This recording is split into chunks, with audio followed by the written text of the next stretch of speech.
Good morning, good evening, and good night, my gracious ghoulies. Your old pal Sugar Pants is back at it with a cinematic selection supplemented with salty secretions. Ugh.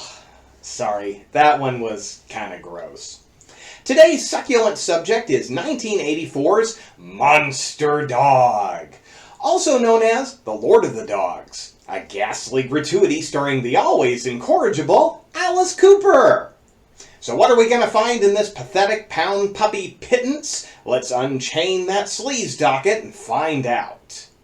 We have 9 dead bodies, 1 dead dog, 7 cups blood, 0 naked breasts, 1 harbinger of impending doom cliche, chest stabbing, backstabbing, fireplace poker to the foot, 1 bullet to the gut, shotgun blast to the chest, shotgun blast to the head, 1 human torch, 1 dog pack maulin', shoulder chewing, hand chewing, gratuitous digitized vocals, and 2 Alice Cooper music videos. Our movie begins with horrible red screen credits that screw with everyone's ability to see color for the music video that actually kicks this one off. Here, Alice is hamming it up like only Alice can. And I gotta give Alice full credit here, since the director asked him to write 2 full songs with only 15 days before filming, so kudos for making them at least halfway decent. I'd play them for you, but, you know, YouTube and copyrights. Just shy of 3 minutes later, we're in a Chevy van and Alice sounds like Jim Henson for some fucking reason. So what do you say, Vince? Not bad, huh? Not bad. It stinks. The next one we do's gotta have more punch. Hang on a second. Oh, for crying out loud. Apparently they didn't even bother getting Alice to dub his own character. You'll be hearing an uncredited Ted Rusoff instead.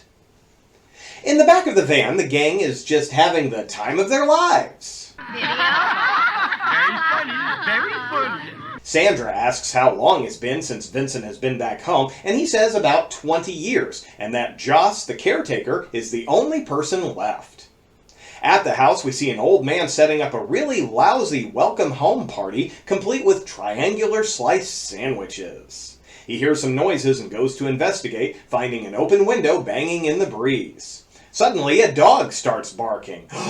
Could it be a monster dog?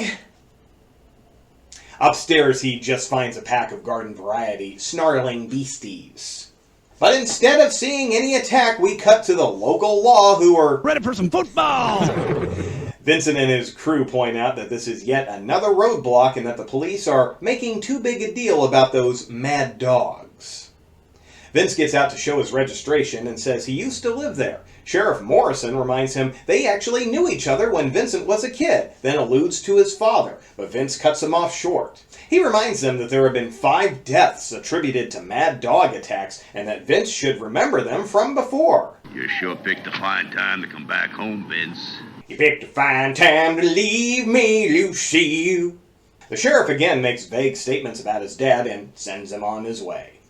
Back in the van, Sandra asks what all that talk about his father was, but Vince angrily says he doesn't want to talk about it before apologizing. The sheriff and his deputy hear a rustle in the brush and go check it out. It doesn't take long before the two get split up in the fog, and the deputy finds a bloody sheriff that's been mauled to death. Suddenly, a slimy puppet jumps out and attacks the deputy. Vince continues driving towards his home when he hits a dog that ran out in front of his van. They all get out to find the poor beast near death and decide to move it off the road. Jordan turns the van's emergency flashers on in case any other traffic passes by and notices a shambling zombie-looking thing walking nearby. Vince picks up a rock and puts the dog out of its misery. Possibly the same shambling zombie thing pops out of the fog and warns them that he's back to command the hounds and that all of them will die. It's got a death curse. Vince offers to take the crazy old man to the hospital, but some snarling bushes make the group just want to get out of there alive. Vince grabs a giant wrench from the van and goes off to find the old man and make sure he didn't get mauled himself. Eventually, they find the gooey puppet thing and hightail it back to the van. Finally, the crew make it home and they call out for Joss, who is nowhere to be found. Vince grabs a shotgun from the rack and heads upstairs while everyone else waits in the kitchen. Wowie! Yeah, that's exactly the reaction I'd expect from a group of rock stars who find a platter of sandwiches. Vince continues wandering around the house, ending upstairs, looking down at the first floor. Hey, Vincey boy, if you see a statue with a glittery item on top, just push it to the floor below. It's the blue gemstone, and it'll give you 6 shotgun shells if you use it on the tiger statue. Downstairs, the crew are stuffing their faces while Angela stares at the moon and tells everyone else that she thinks horrible things are going to happen here. Eventually, everyone settles down and goes off to bed. Angela has a nightmare about the bloody old man from earlier. Great, not even 30 minutes in, we're already recapping the movie. She sits up in bed and sees the old man looking over her. She glances around and finds 2 dead bodies next to her. She screams and takes off running, but the old pervert keeps up with her, grabbing her shirt several times. A shirt, by the way, that says "Dream" across the front, so there's absolutely no question whether or not this is real. It's just the epitome of subtle storytelling. She grabs a knife and is attacked by the bloody corpses of her friends. She takes off after the old man, who warns her that Vince will be the only survivor, and stabs him several times. In the next room, she finds Vince sitting in a rocking chair, who stands up looking like a 70s Muppet, which finally causes her to wake up screaming. I mean, it makes sense. He sounds like Jim Henson. Let's make him look like a fucking Muppet. Everyone else tries to comfort her, and she tells them Vince was a werewolf, which prompts lots of lighthearted laughter. Can you see Vince transformed into a werewolf? No, werewolf. Where? Say it. But Vince doesn't find any amusement in the idea. Sandra finds Vince in the library and tells them everyone else has gone to sleep. Only now I can't get back to sleep. Probably because it's cold as shit in the castle, huh? She looks at the book Vince is reading that just happens to have a picture of Lon Chaney Jr. Vince explains the scientific realities of werewolves and that they do exist, but then Sandra goes off on a rant about all the machinery that they use to record audio and video, and apparently that's supposed to be her proof that werewolves don't exist. Vince then says that 20 years ago something happened in the local village that seems to be happening again. Entire families being wiped out by packs of dogs. His father was accused because he had the werewolf disease and killed a baby calf one time. He says the villagers stabbed him to death with pitchforks and then burned his corpse while he and his mother watched. Sandra then swears that the creature they saw in the woods was just a large dog and not a monster. She then says that when they're done with the video shoot, they're off to the Polynesian Islands for a vacation full of nude sunbathing and tropical drinks. She goes off to bed, but stops to look at the family portrait, complete with a familiar-looking beastie hiding in the bushes. Next day, the crew sets out to start filming a music video, and we get a goofy montage showing just how much fun the crew has together to a tune from the Alan Parsons Project. That, again, I can't play here because copyrights and all that shit. Once all the prep work is done, we get a second song from Vince, but at least it's actually Alice Cooper's voice we get to hear, and not Kermit the Frog doing an Alice Cooper impersonation. 3 minutes of spoopy recording later, and Angela screams when the upstairs body that's been watching them this whole time falls on top of her. Turns out it wasn't a prop, it was Joss the caretaker. Vince heads upstairs to find out what happened, leaving Angela with the corpse. Suddenly, she sees the creepy old man again, and she heads outside. Vince can't imagine why someone would want to kill Joss, but they find evidence of a struggle and wonder if he was attacked by dogs. Sandra runs to find Angela while the men load up on guns. Vince tells the rest to stay put while he goes to look for Angela and warns them to lock up and not open the door for anyone. Sandra says she's calling the police, and we jump to militant Tommy Chong cutting the phone line at that exact moment. Well, isn't that just convenient timing? The guys are loading the luggage onto the van when the local rednecks show up, armed to the teeth. Lou says he knew Vince is dead and asks if they can wait for him inside. Denim Boy here thinks that's a swell idea because he's got the mental acuity of a lima bean and can't read the crowd. Sandra reminds them that Vince said to not let anyone else in, but they do it anyway. The one left outside immediately shoots out the van's tires, and the rednecks take the gang hostage. Great job, guys. Vince gives one simple order, and you couldn't even follow it.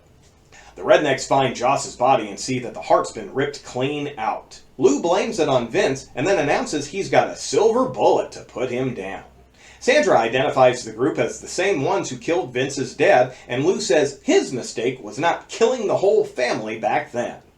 He tells her his side of the story and says Vince's dad was not human anymore and that the curse has been passed to Vince.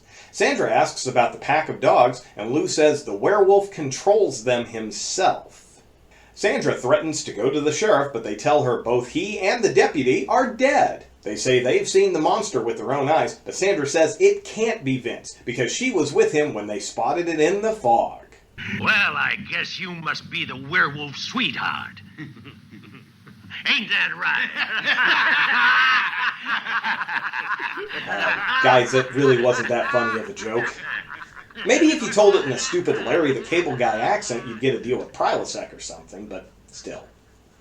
Vince finally catches up with Angela, and she tries to tell him about her vision, but he leads her back to the house. Tommy Chong tells the leader that Vince is approaching the house, and they get ready for him. He opens the door, and Lou puts his silver bullet through Angela's stomach.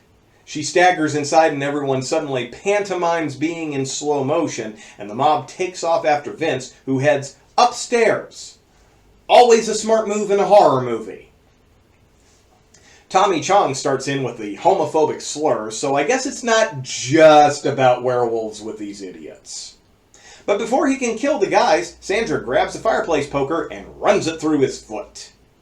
Wild dogs start storming the castle, and Vince drops one of the rednecks. Frank opens the door just as the dogs arrive. Vince gets the drop on another redneck, and we get ridiculous head explodey, followed by another standard shotgun kill. Suddenly, the castle is swarming with dogs, and Tommy Chong gets set ablaze while Frank is mauled. The dogs stop their attack, and suddenly the big bad werewolf starts smashing in the door. And I gotta say, it's a bad sign when the dogs are better actors than the actors. They look genuinely terrified when the shit hits the fan.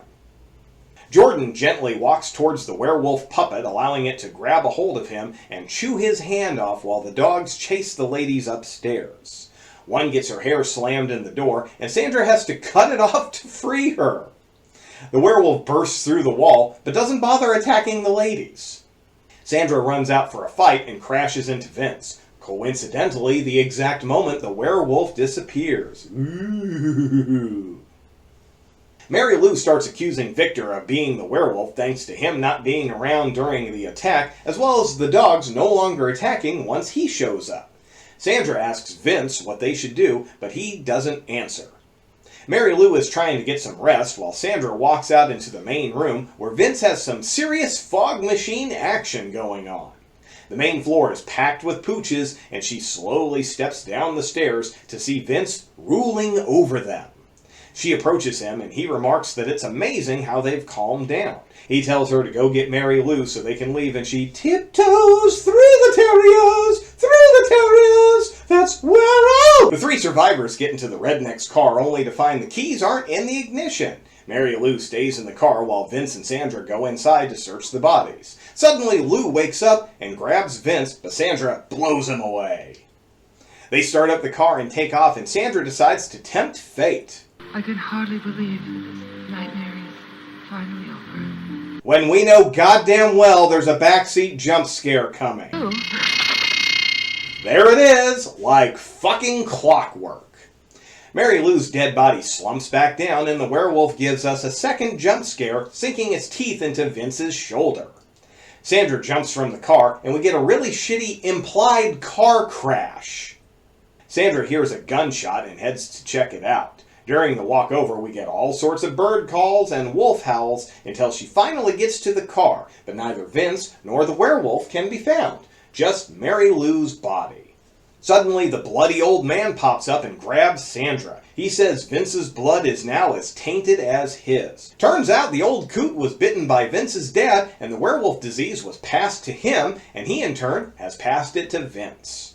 He mutters something about a new king who will live in the house of the dead forever, and then he keels over and dies for some reason.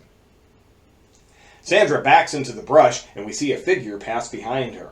She follows it and finds Vince, who implores her to stay away, and then tells her to shoot him before it's too late. Vince's face begins to twist and bulge in inhuman directions. He grows some killer mutton chops and falls to the ground. When he stands up, he's fully wolfed out, and Sandra shoots him in the head. She laughs maniacally for a while before getting up to her feet to, I don't fucking know, walk back home? Then we get to hear Alice Cooper's first song a second time, only this time we get clips from the movie to add an extra 2 minutes and 42 seconds to the runtime. Jesus Christ, what a mess of a movie.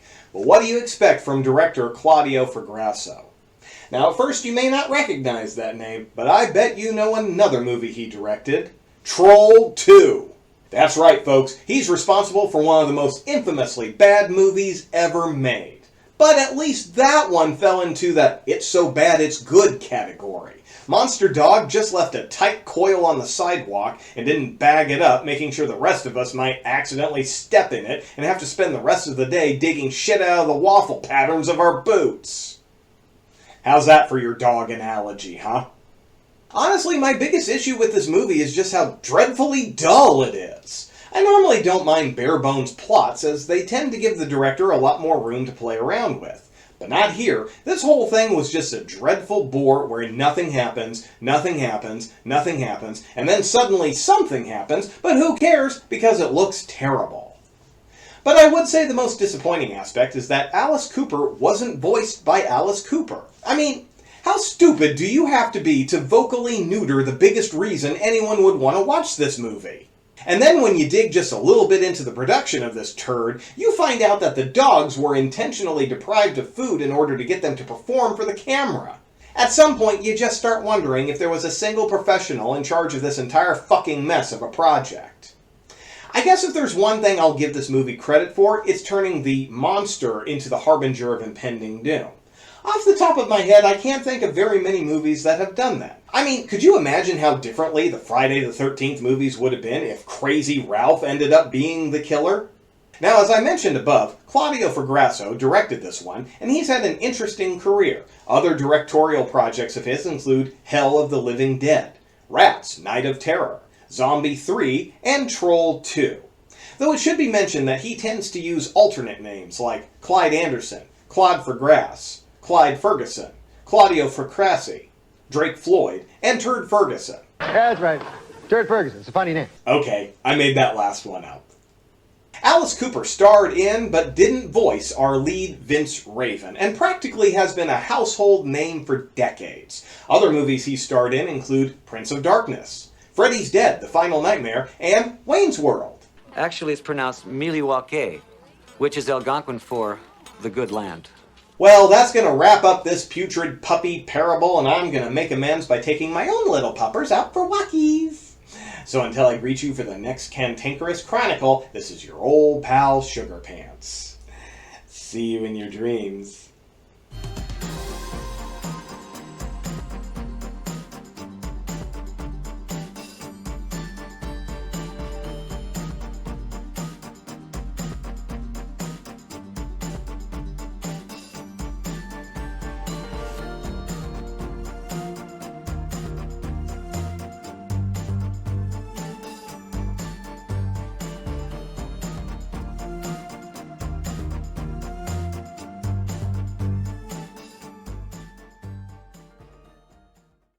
Sheriff Morrison.